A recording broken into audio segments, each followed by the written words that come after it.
Good morning, everyone. It's great to be with you. So today we're going to be sharing Winning in the Rebound, the new Pragmatism, which is a research and quite a practical piece from VCCP in Singapore. So maybe just a couple of introductions first. So I'm Craig Mapleston. I'm the CEO of VCCP Singapore, which is one of the country's premier integrated communications agency. So it's great to be with you today, and I'll pass over to the rest of the panelists to introduce themselves as well. Thank you, Craig. Good morning, everybody. My name is Julian Douglas. I'm delighted to be here. I'm the International Chief Exec of VCCP, so I'm responsible for all of our offices around the world. That's 8 offices across North America, Europe, and APAC. I'm also the president of the IPA, and the IPA is the Institute of Practitioners in Advertising, which is the UK advertising industry's trade body and professional institute. Brilliant to be here. And hi, I'm Bel. So I'm the head of strategy at VCCP APAC. Thanks, Bel. And also on the panel today, we have Minjoo Lee, who unfortunately can't be here in person, but has very kindly recorded some insights from her perspective and from the perspective of one of the companies that's probably won through some of the downturns through COVID at Deliveroo. So we'll be playing some films from her. But look, before we get started, I just want to start by saying a massive thank you to Mediacorp for inviting VCCP here today.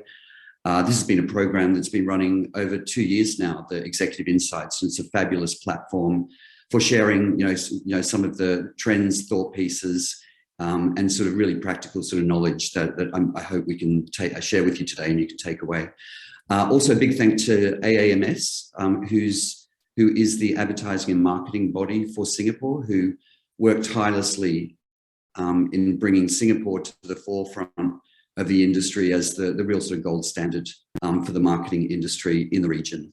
And we'll hear a little bit more from them in a moment. And finally, thank you to all of you for giving your valuable time to listen to us today, and hopefully have plenty of questions and dialogue throughout today's session. So I'm just going to quickly pass over to AMS just for a little introduction from Chris. Thank you, Craig. Good morning, everybody. Thank you for coming to this webinar. So my name is Chris, and I represent the Association of Advertising and Marketing Singapore, or AAMS, the trade association for the ad marcom sector. I'll just give a brief history about AAMS. We were founded in 1948 as the Association of Accredited Advertising Agents Singapore, or 4As, and we merged with the Institute of Advertising Singapore, or IAS, in 2019, resulting in AAMS. So after merger, we are happy to announce that AAMS, as a trade association, now represents all aspects of advertising, marketing, media owners, and marketing communications. And we look forward to working with our partners and members to become the regional beacon for marketing, creativity, and performance. We've introduced a series of industry awards and annual events to recognize outstanding talents in advertising, media, and related fields to motivate those in the industry to achieve greater heights. So prominent among them are the upcoming Singapore Creative Circle Awards, or the Gong Show, the Student Creative Awards, affectionately referred to as the Crowbar, and the Singapore Media Awards. AAMS also offers membership options for both companies and individuals. Members can enjoy priority information and special access to our association's various social, networking, and professional activities. Now, we have an upcoming event called Account Management 101, where you will be taught best-in-class account management and client servicing on the 18th of August by Mr. Andy Keynes, the Managing Director of Iris Nation. Mr. Keynes has over 25 years of ad marcom international experience in his native Melbourne, London, and New York City, and he's won awards from Cannes, Silver Pencil, and various Grand Prix. So this is a great chance to learn about basics or to refresh your knowledge in account management from a world-class ad marcom practitioner.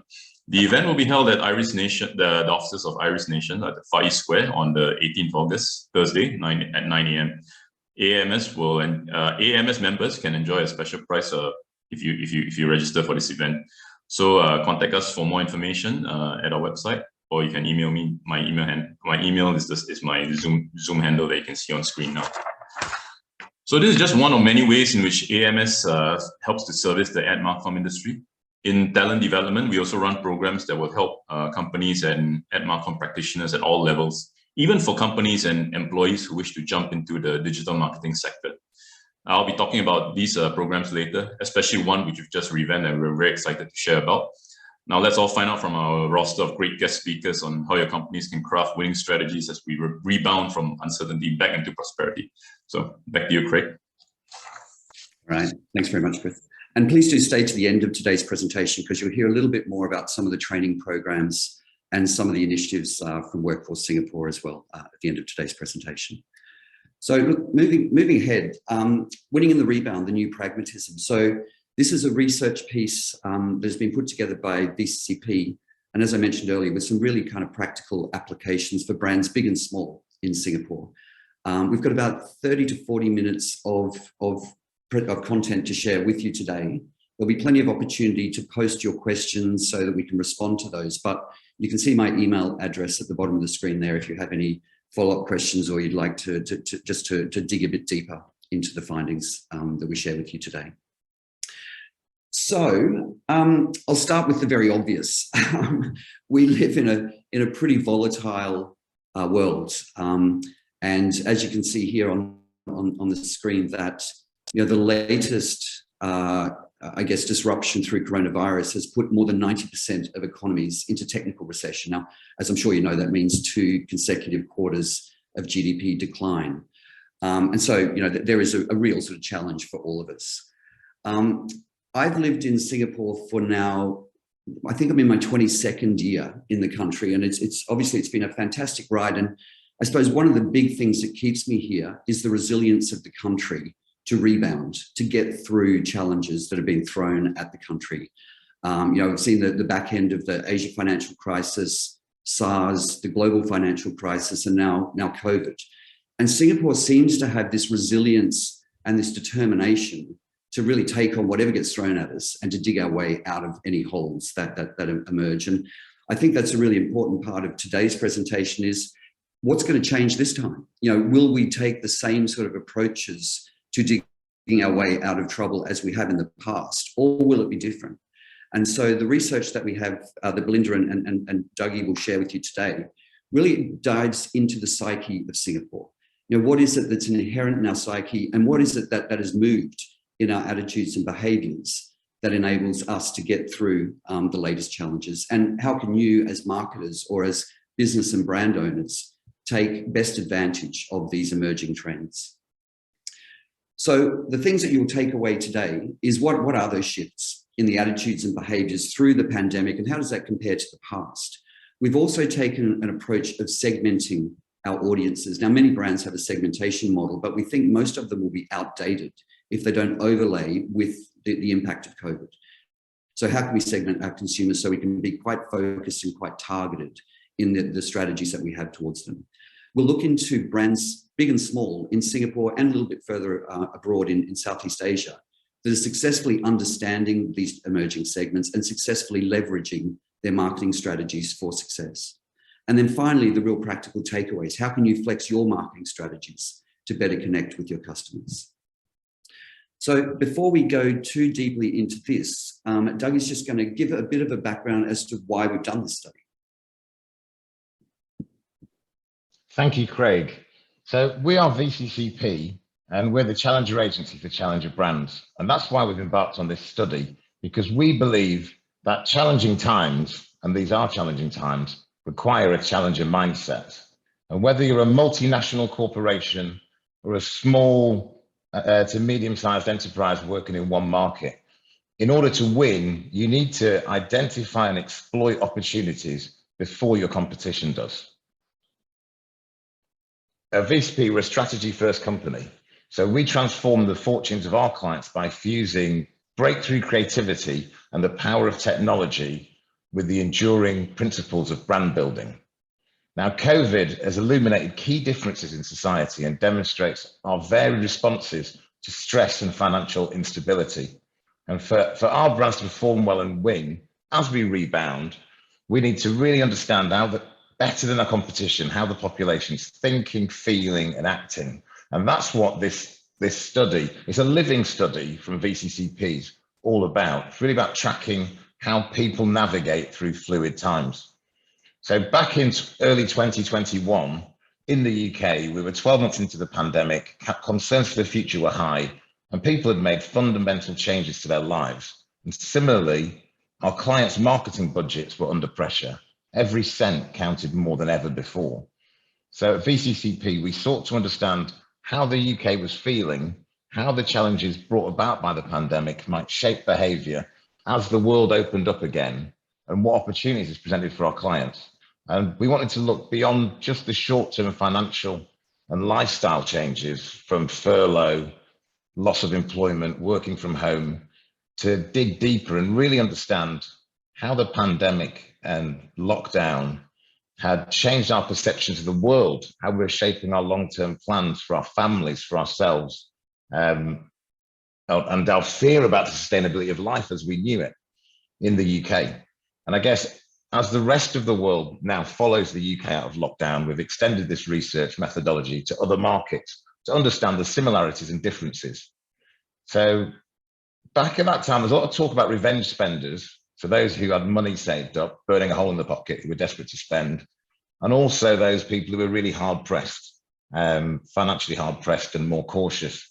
But by plotting our research across two axes, where we interrogated both the ability to spend, but crucially, the psychological attitude of people across the UK, we're able to identify three significant additional segments in the UK that our clients could specifically target.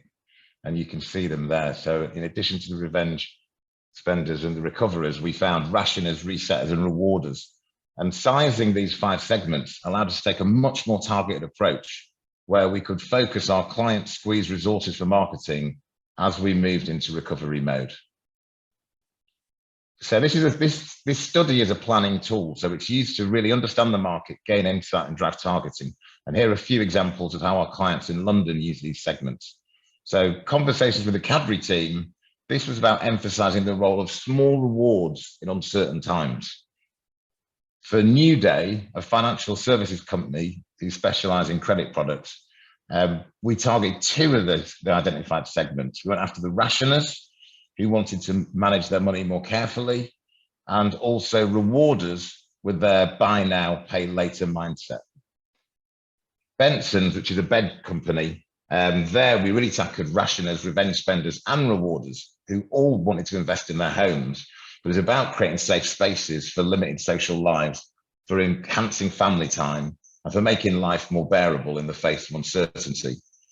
And then finally with Shell, our conversations there were around changing attitudes to cars, the rise of electric vehicle with resetters as a key audience, but also the rewarders who really responded well to loyalty programs and want brands to recognize their and reward their loyalty in this economic climate. Thanks, Doug. So on to Singapore. And we thought we'd start first with a poll to the audience, to all of you today. So has the pandemic positively or negatively impacted on your business performance? So we'll make it pretty simple, either positively, negatively, or I guess in the middle, neither positive nor negative through the pandemic. So it'd be interesting to hear from the audience today. And actually after we get this poll, we will hear from Minjoo at Deliveroo, who clearly is in one of the business areas that actually have had or have seen a positive impact from people being stuck at home, really. So I'll just give you another few seconds. Okay, really interesting. Okay, there's quite an even mix between those who've seen a positive, get kind of some positive growth through the pandemic, others negative. So it's sort of neck and neck there, and 16% neither. So that's good, because we'll be sharing with you some examples of those both who've had positive impact and negative impact, and hopefully there's some good takeaways there. So thanks for contributing there. So I suppose the big question for all of us really is what will the rest of 2022 and beyond be like? You know, it needs to be the year of the rebound. We know that, you know, all businesses saying that, and half of the businesses on the call today will be looking for a positive impact. So what kind of rebound will we see here? And so, as I touched on, we spoke with Minjoo Lee from Deliveroo to understand how the pandemic not just changed business performance, but also she saw the changes in people's psyche and people's relationship with food. And she's very kindly shared some of the key observations that she found over the last year or so. So I'll just play that film for you right now. Hi everyone, my name is Minjoo and I'm joining from Deliveroo Singapore. So to answer your question, food delivery has become a daily and more regular part of our life during the pandemic. But what was particularly interesting to me was how it went beyond just meals to doorsteps, but in a way it became the source of happiness and something that cheers you up, where you order your favorite food for lunch, or whether it's coffee or bubble tea to delight your day. And I think this trend is really relatable, especially in Singapore, because Singapore is really a nation of foodies. And we also saw some unique food trends as well during the pandemic. So we saw that customers were actually turning to Asian flavors for comfort food. Particularly the Chinese category on Deliveroo saw the most orders overall during the pandemic, followed by Indian and also some of the other regional cuisines as well. And of course, the fast food category continued to be popular on Deliveroo. But quite ironically, we also saw sustainable and healthy food category continuing to grow. So in 2020, our healthy category, which includes salad, poke bowls, and wraps, had a 50% increase in orders. And lastly, I think another interesting trend was that the popularity of the food delivery apps also extended to a wider age group. So according to a survey that we've done last year by a census-wide, 80% of the respondents were aged between 45 to 54, said that they are more reliant on food delivery apps.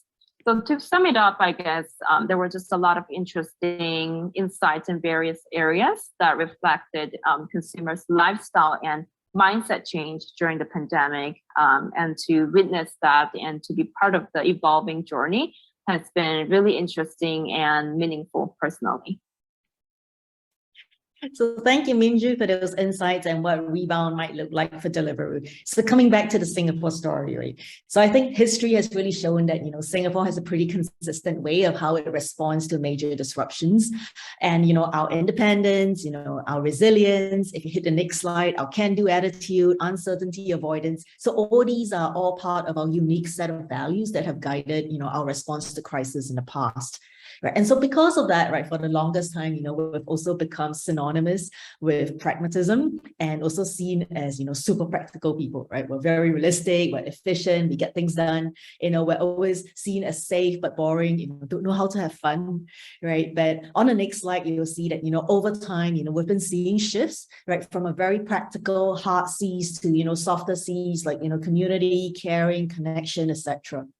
So we know that things have been changing up in Singapore over the years, but in the rebound context, right, we've seen Singapore warn through prudence and uncertainty avoidance, but how much of that, is it still going to be the same or different, given the shifting priorities and values that, we've been seeing, over the last 2 years in particular. I think rebound will happen, of course, but in what form and, who are they, right?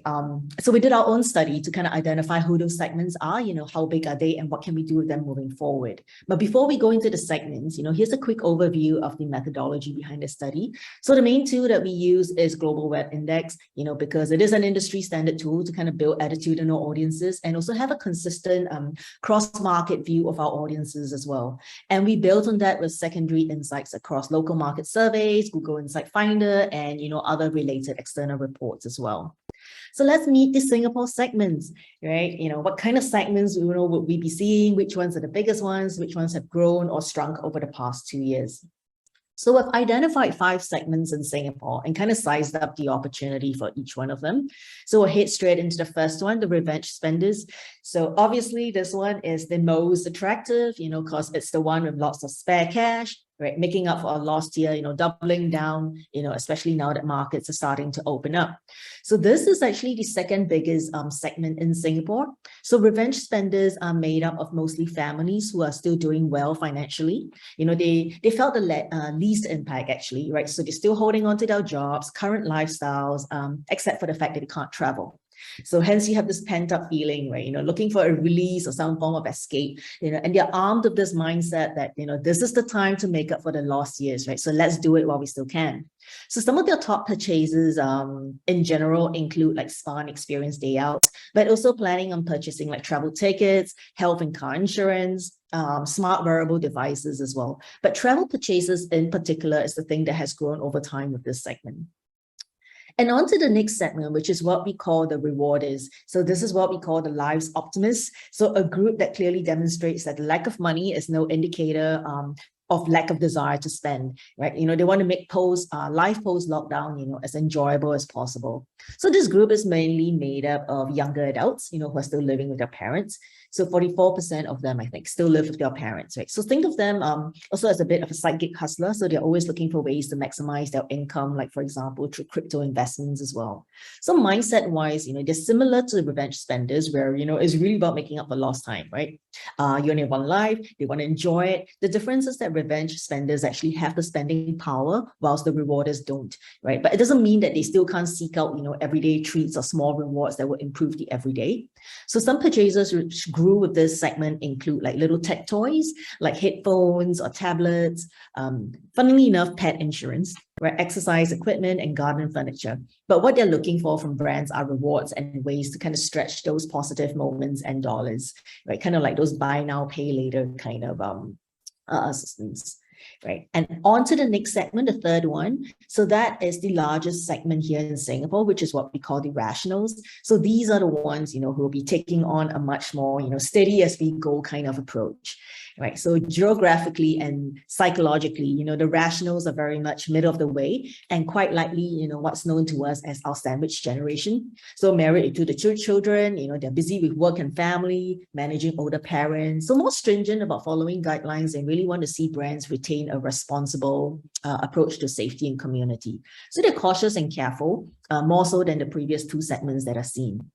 Right. The fourth segment is what we would call our hidden Singapore, so bearing the brunt of COVID, suffering, so mentally and physically as well, within their families and the communities, right? So this is the group that's struggling the most, right? It's a feeling of not knowing what tomorrow brings. So you're struggling to kind of restore stability in the everyday.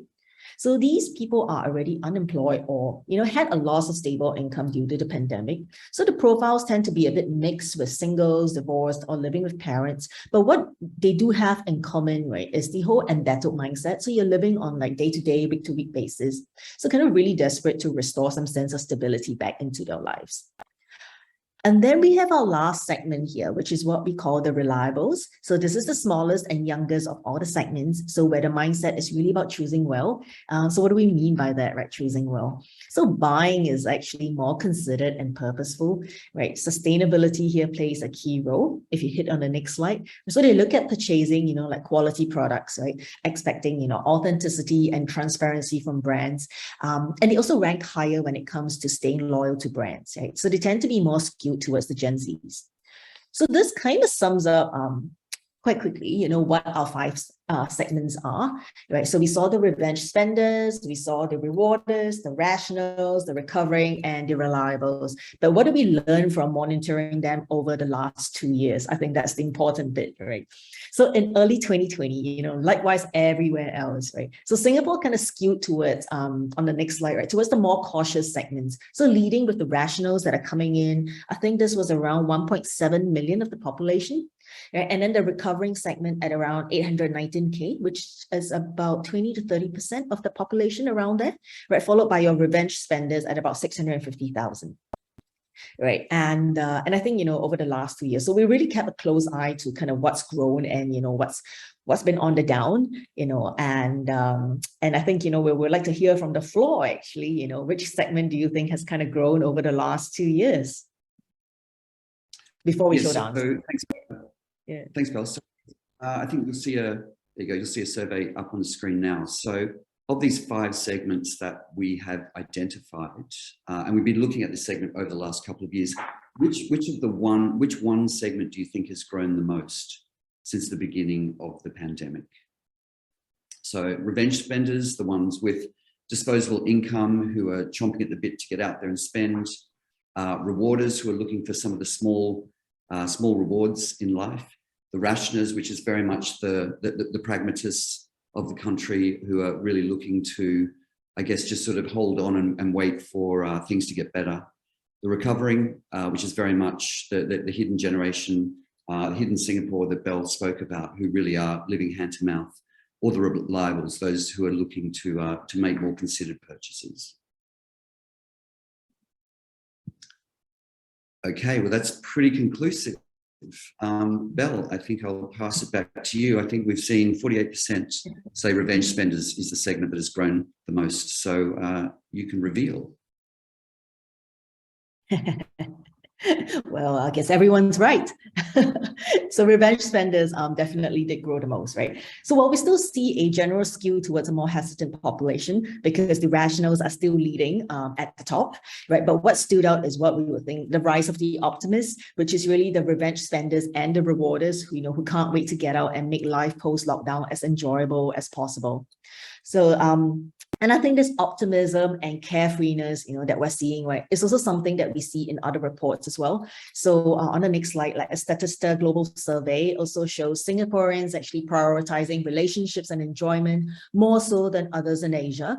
And there was also a TEDx conference in Singapore where they did this word cloud exercise that was comparing 2019 and 2020, right? And the largest word clouds in the 2020 words showed purpose and meaning, both of which didn't appear in the 2019 word cloud. So you can kind of see the shifts along the way already. And on the next slide, in addition, we've been also seeing a rising trend of self-employment over the years as well, right? Indicating really a growing desire for flexibility. So if we started connecting the dots, right, what does it all signify from a Singapore lens itself? So we're a nation really known for our pragmatism, right? And it will always be part of who we are, right? But we're also seeing a new phase of pragmatism emerging, right? We're still cautious, but more carefree. So from a more guarded, reserved form of prudence and uncertainty avoidance, it's slightly shifting to one that leans into a bit more like, only have one life kind of a mindset and behavior, right? We're still thoughtful, still responsible, but more thoughtful. Right, so taking responsibility for our own well-being, living a more meaningful life, small wins to improve the everyday, eating better, buying better, etc. And the last one around, breaking away from a less linear, more structured way of living to one that is more fluid and spontaneous. So think of it like a multi-stage life with a variety of careers, breaks and transitions as people make sense of their lives. But importantly, I think for us is, what do you do with all this information, right? What are some ways in? So Belle, just before we jump into that, we've had a couple of questions from the floor, which I think is great. And the first one was around the sort of evolution of pragmatism. And I think this slide quite nicely sums up, we are still pragmatic, but I think we've seen some real sort of shifts and movements beyond just a pragmatic approach to recovery. So hopefully this slide has helped to answer that question. There's another question about how can an SME take advantage of this information, and what are some of the useful tips and steps that they may be able to take for business success? And to that question from Piradon, Gabriel, please, the next section will take us into a lot of those sort of practical applications. So I'll hand back to you, Belle. Oh, okay. Yep. So looking at, what are some ways and what can we do with that information or the insights that we saw just now, right? So we hit the next one. So we'll talk about the first segment that we talked about, the revenge spenders, right? So I think some of the ways in for the fastest growing segment over the last 2 years here is, have a look at your existing offering, right? How can you repackage experiences in fresh, novel ways? Like how Singapore Airlines did, where they created, limited edition experiences by delivering first and business class meals to your home when the airlines were grounded. Or how Samsung in India actually, also encourage people to celebrate tough year by rewarding themselves with the best gifts that we truly deserve, a gesture of like self-love, right? Or we can think about how, like who you can partner to basically make an experience that's worth spending on, right? And remember, I think importantly that unique experiences, right, don't always need to be frivolous as well. So apart from like things like spas and travel experiences and all that, right? Think also about all the self-improvement habits and trends that people have picked up on in lockdown. So it could be related to health and education, can also be money well spent on as well. And if we look at the next one on rewarders, which also grew in size, right? Think about how we can find different moments and occasions, right, where the role of small rewards can play, right? I think importantly, right, how can we break it down? Like how Spotify Premium Mini did in Indonesia, right? Where you create more sachet-style, bite-sized offerings for people to enjoy within their means. So rather than monthly subscription, right, you can opt for like daily or weekly formats for a lower price. Right. Think about how you can really stretch that positive moment as well. Like there's an Atom application that allows you to buy now, pay later. So you can have flexible payment options to buy what you desire without worrying about things. And when it comes to the rationals, right, our biggest segment, I think don't get thrown off by the name rationals, thinking that's going to be boring. We cannot do interesting things to reach out to them. I think we can still think of novel ways of engaging your audiences here, right? Like how Carousel did when they did a remorse fest, right? You turn your buyers into sellers. So instead of encouraging more spending with sales, they encourage users to sell the purchases that they regret on the app. So it's a super clever way of celebrating, moments of non-consumption as well, or even how NTUC Income kind of reframe life insurance as part of acts of care as well. So you can shine pride on simple living, like frugality is in, right? Simple living is no longer considered sacrifice, but a smart choice, for our wallets, well-being, and the planet as well.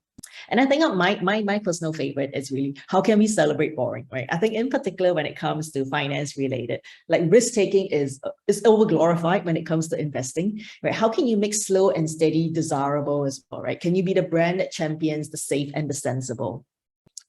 And on the recovering, right? So when it comes to ways in for the recovering segment, right? Think about how is your brand opening doors, to rebuild stability into their lives or making basic needs accessible, right? Deliveroo's partnership with Food from the Heart, Project Belynda program, where they can, donate a meal, for every purchase from participating hawker stores, right? Or, even Sutagio, right? Which is a local home-based handmade mask business that began as a team of 4, right? So the 2 owners basically worked with 2 retired aunties during lockdown to kind of help earn extra income. So they buy fabric from local textiles, they work with factories here that have lost businesses during the pandemic to kind of redirect work on mask production. And they donated 10% of their earnings every month to a different local charity. So it could be from the Food Bank Singapore right up to independent mental health setups like My Safe Sphere that kind of helps fund low-cost group therapy sessions. So there are many ways around how your brand can actually help ease the load or anxiety. So in not just big, but also in small ways as well. And on the last segment for the reliables, right? Think about how can we drive longevity, right? So IKEA brought its circular hubs to Korea and in Thailand, right? Where it allows you to buy pre-loved items from its buyback service. So think about how your brand is helping to extend product life cycles, right? Or, how can we educate masses to choose wisely and buy better? So you don't have to be a big brand to do things differently. Like Iteo is a local online baby clothes that's founded by a mother of 4, Joanne Teo, right? It's positioned as a brand that cares, right? So they too struggled to stay focused on their strategies while operating, in firefighting mode every day during the pandemic. But they noticed a growing awareness for responsible consumption, right? How modern parents were more mindful about sustainability. So they created a whole new bamboo collection during the pandemic itself in 2020, right? They also added other relevant items to its inventory, such as clothing from organic cotton, because for them, right, they really wanted to give more back to society, right, by reducing carbon waste through thoughtfully designed quality apparel. And lastly, I think the glue for today's audiences are their passion points. So have a think about how's your brand tapping to their right micro influences as well to kind of spread sustainable living in big and small ways. So finally, wrapping up the headlines for today. So we talked about the new pragmatism that's been emerging. So it's still pragmatic, but not as traditionally defined as it used to be, right? The biggest segments identified for Singapore are the rationals, the revenge spenders, making up the bulk of it, and also the rewarders. So think about the role of small rewards in uncertain times, right? Because that's certainly the common thing that's coming across all 3 segments, right? And stability pursuit, we know is going to be here to stay. So how can we champion, the safe and the sensible? And lastly, around the conscious shopper, right? So there may be a small segment right now, but we're definitely keeping our eyes on it because there's great potential to grow given the rising trend around sustainability and how people are seeking more longevity in the things that they buy as well. And that's what we have today. So I hope that was insightful in kind of helping you understand some of the shifts in consumer attitudes and behaviors and how you can basically flex some of the marketing strategies to kind of better connect with consumers here. So I hand it back to Craig from now. Thanks, Bel. Great presentation. We do have a couple of questions already, and Bel, I'll direct these to you. The first one's from David Mayo. Is the revenge spenders' cash a result of the COVID crisis? Have they accumulated more to spend in the pandemic, or was it already there and they are now back out again, reverting to their pre-pandemic behaviour? So just any point of view on that. Are the revenge spenders a new segment, or did they already exist before the pandemic and now they've just got more opportunity to spend? Bel, is that something you can take? Yes, sorry, I didn't realize I was still on the mute button. Yeah, I think that segment has already existed before actually the pandemic, but I think because of the restrictions during the lockdown as well, right? So that kind of curbed the spending. So it's all this pent up, basically, you know, the cash that is basically sitting with them. So I guess the revenge spenders, that's why the profile of them, right? They're not people who have lost their jobs, right? So think of those people who still have their jobs, who are still actually doing okay in their careers, right? It's just that they can't travel out. So there's no way for you to, you know, like get rid of that money basically, right? So that's why there's basically a lot of money that's basically kept with them. And that's why now that, you know, markets have opened up, so it's kind of like, you know, just going all out and spending that money. And that's kind of what makes them different really from the rewarders, really, because the rewarders are the ones who have been hit in a sense that, you know, they've loss of jobs or loss of businesses and etc. Right. But in terms of, I think, the mindset itself, they are both optimistic in terms of the mindset. You know, you try to make the best out of every day in that sense. Okay, thank you. Another one here, which is a really interesting question, and it's from Skanda. Given inflation, a technical recession, geopolitical tensions, lower savings, etc., which of these segments do you think would grow in size in the coming months or years in Singapore? So, for example, wouldn't the sentiments of revenge spending be muted or become muted given the sort of emerging conditions? So I guess the question really is about, Bel, from your perspective, which of these segments do you see growing in the coming, you know, months and years? I think for us, right, we were also discussing this internally, right? How long can the revenge spenders basically go on, right? So we're definitely keeping our eye on that, because we actually suspect as well, right? Keeping an eye over the next 6 to 8 months, right? It might actually tail down a bit, you know, as people just kind of get it out there right now, right? What I think is really interesting is actually the rationals and the reliables, right? The reliables are what we call the more conscious shoppers, you know, people who are buying better and more into like authenticity and all that, right? I think that, you know, along with the whole sustainability trend that you've been seeing around us, I think that segment is quite likely to grow, right? While results have shown over the last 2 years that it shrank a bit, right? But I think as kind of our markets open up and things are picking up a bit more, I think that segment might actually grow, right? Together with the rationals and the rewarders as well. Yeah. Okay, thank you. There's another question, and these are specific. This is specific to the rationers. Are rationers connected with the overall concept of intellectualizing all decision making, or do we think Singaporeans make decisions a bit more on a gut feel or the gut sense? So I suppose what we're asking here is, it seems like the rationers do intellectualize many of the decisions. They're very considered, very measured.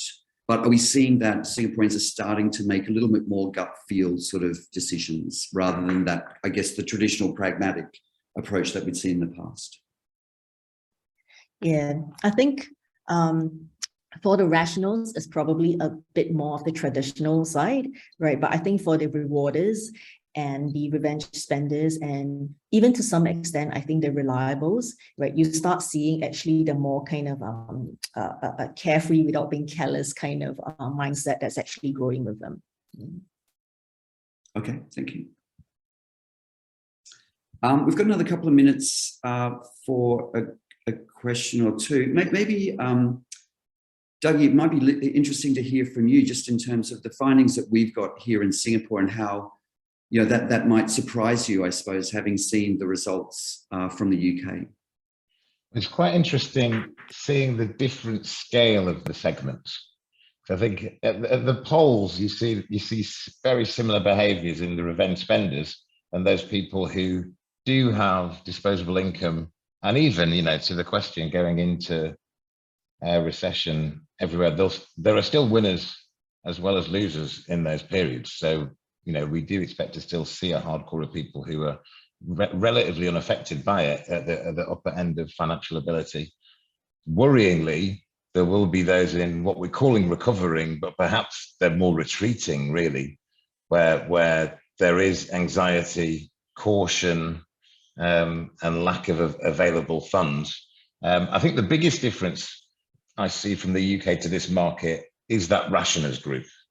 That seems to be a much bigger proportion of the audience here at 42%, much bigger than we have in the UK, where actually more what we call the resetters in the UK in the middle, where it's sort of, you know, they're doing okay financially, they're not doing brilliant, they're not doing too bad, they're sort of open-minded to the future but slightly cautious. So that sort of middling space. It might be interesting to see, is that the group that grows the most in Singapore as people get a little more cautious, depending how, you know, with all the turbulence in the market going forward. But yeah, there's some common themes, but I think that rationers group, and it's interesting for me listening to Bell about that pragmatism in the national psyche and how that impacts behaviour. Thanks, Doug. Maybe just a quick last one. I think it's a follow on to that, and there was a question in here related to it. I think in the UK study, we had a segment that we called resetters, and these were people who had fundamentally changed the way that they lived and changed the way that they consumed. We didn't see that as much as an emerging segment in Singapore, but we did find another segment. Bell, maybe you just want to take it away from that, just in terms of the comparison point from probably the smaller segment, but one that we do see as potentially an emerging segment. Sorry, I missed out the last part, Craig. What was the last one? Just in the UK that we found the resetter as a segment in the UK audience, whereas here we saw it as more of the reliable. So maybe what are the differences between those two segments? Okay. So the resetters had a very, very strong very skewed towards sustainability drive purely around that for the UK audiences, right? But over here, it had a lot of other things as well, right? So sustainability played a slightly smaller role, but then they were also talking a lot about buying better, right? In terms of the quality, right? In terms of being brand loyal and in terms of authenticity, right? So when we put it together, it feels like it's a bit more than just about sustainability, right? So there's a very slight nuance difference, yeah. Sure. So a bit more about buying better, rather being a bit more considered about your brand and purchases. Okay, thanks so much. There is one last question from Nancy. Any tips about how we could expand this B2C information into the B2B world? It sounds like a pretty tricky one, Bell. Do you want to take that? Yeah, this one is a bit tricky for now, right? So, well, I guess in terms of mindsets wise, you know, I mean, B2B or B2C doesn't matter, right? I mean, we're all humans, right? So we think of it as a B2B2C kind of context as well, right? So if that kind of mindset is about being carefree without being careless, or, you know, more fluid, less linear way of living, I think in terms of, depends also on what category you're in, Nancy, as well. I think, you know, when it comes to B2B audiences, when you know the category, is actually a bit maybe easier to answer that question, I suppose. Yeah. I mean, maybe Nancy would be happy to pick this up with you separately if you like. I think, you know, while the study wasn't focused on corporations, you can probably see some parallels between the consumer segments and perhaps even how you might segment businesses, you know, from, you know, kind of rationers, you know, rewarders, revenge spenders, you know, there'll probably be some similar traits at a business level as we found in the consumer level, but happy to pick that up separately. Look, thanks so much. I'd also add to that, Craig, that I think a lot of the practical tips that Bell suggested are equally relevant for a B2B audience. So working with micro-influencers, keeping up a high touch with your customer, and small positive rewards and reassurance throughout the process. I think lots of the activities that we propose doing, we extend through to B2B audiences as well as B2C. Okay, great. Thank you, Dougie. Look, thanks very much for all those questions. There were a few others that I'm sorry we don't have time to answer, but perhaps we can reach out separately and provide some input into those questions. So thanks so much for your time on this. I'm going to hand back to Chris at AAMS, who's just going to share a little bit more about some of the other initiatives between AAMS and Workforce Singapore. Thanks, Craig. In the last hour, we've learned about the various new consumer segments, trends, and psyches from both local and international contexts. So we hope that you factor all these post-pandemic trends as you craft your rebound strategies and communicating to your new customers. So as I said earlier, in AAMS and talent development, we run programs that help companies and Marcom practitioners at all levels. And so to help agencies develop their employee skills and expertise, AAMS has introduced the IPA's award-winning and industry-leading range of Marcom learning and development qualifications. So as Julian earlier introduced, the IPA, or the Institute of Practitioners in Advertising, is the professional body that supports United Kingdom advertising agencies. Now, since 2012, the IPA has exported its world-class qualifications to over 22,000 advertising practitioners from 87 countries of various experience levels. So you can kickstart your career in advertising with the foundation certificate that will give the budding advertising practitioner an essential overview of the advertising industry. You can master the basics of digital marketing, including SEO and paid search, in the Digital Performance Essential Certificate. For all the senior account managers, the Commercial Essential Certificate will help you gain a vital grounding in a broad range of financial issues and get a better understanding of the commercial factors influencing agencies and clients.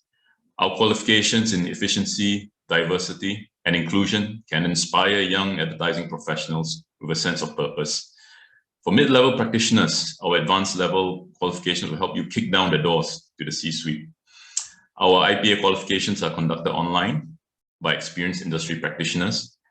AAMS members will also enjoy special rates for all IPA qualification courses. So please register your interest at aams.org.sg/IPA certs, or you can contact me at christopher@aams.org.sg to turbocharge your Marcom career today. So as the trade association for the Marcom sector here in Singapore, we get a lot of inquiries from companies seeking assistance to expand their digital marketing capabilities.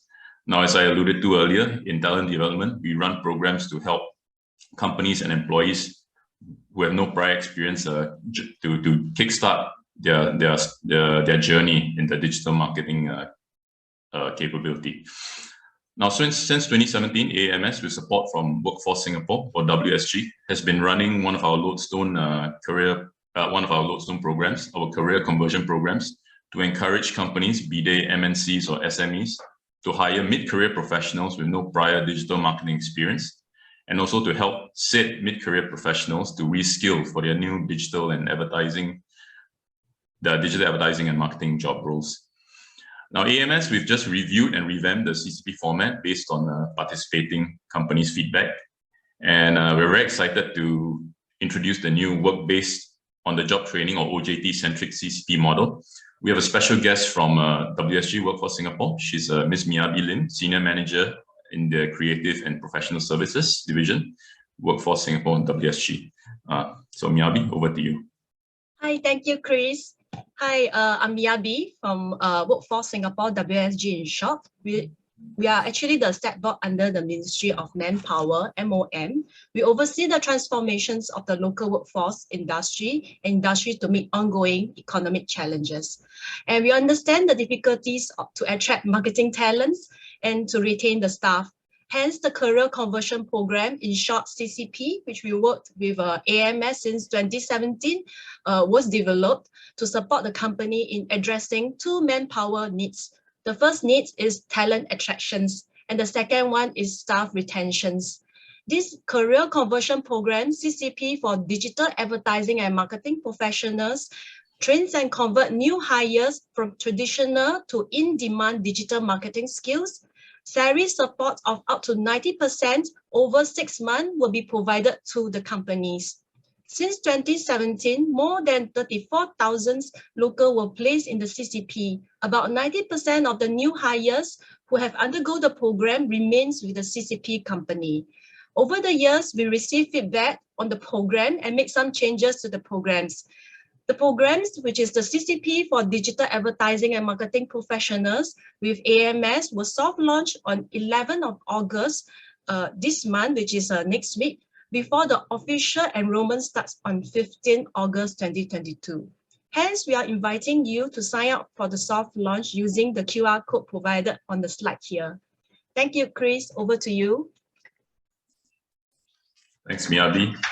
So as I said earlier, our new work-based training CCP model will help upskill your new hires' digital marketing technical skills and competencies through structured on-the-job training. So MNCs can combine our work-based training CCP with your own internal training programs.